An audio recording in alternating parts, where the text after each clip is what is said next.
Welcome to this Tutor to You topic video that looks at inequalities across Manchester. This is part of Paper 2, Unit A, Urban Issues and Challenges.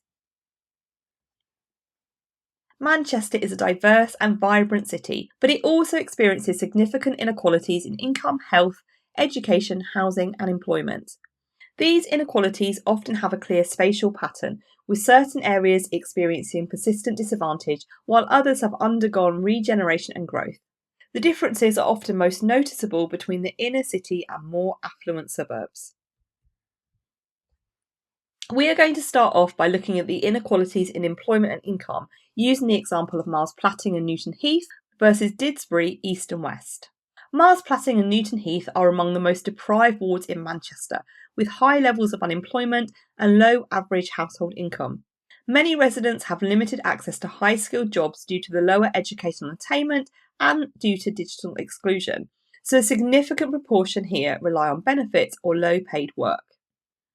In contrast, Didsbury is one of the most affluent areas in the city, and households often have double or more the average income of those in Newton Heath.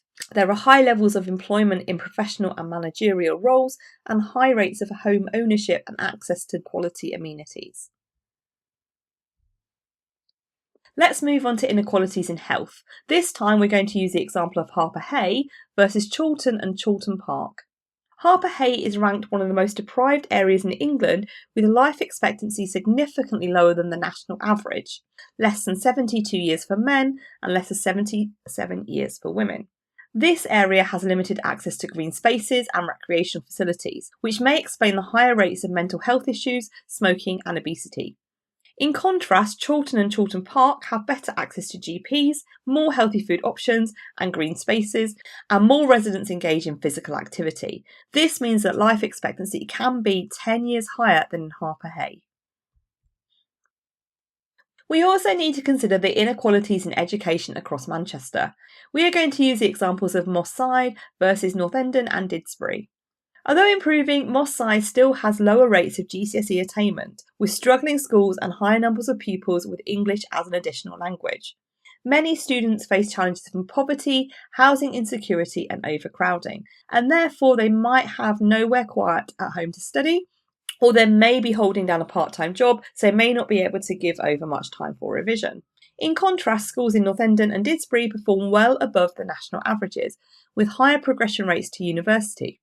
Many argue that this is because more students benefit from stable home environments, access to tutoring, extra revision materials, and better parental support, although of course this is a huge sweeping statement. Lastly, we're going to look at inequalities in housing and living conditions using the example of Ardwick versus Castleford and Ancoats. Ardwick has high levels of overcrowding and poor quality housing, with many people living in social housing or temporary accommodation. Residents here are vulnerable to housing insecurity and displacement due to gentrification pressures, whereby investment and regeneration often leads to increased rental costs, forcing the original population to move away.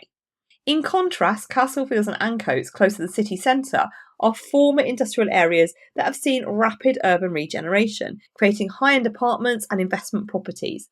These areas are very popular with young professionals and students, as high rent and gentrification have led to social exclusion of original working class communities. However, despite the fact that gentrification has affected both areas, the results are very different, as Castleford is now a really vibrant part of Manchester. That concludes this Tutor to You topic video, focusing on inequality in Manchester. Thank you for watching.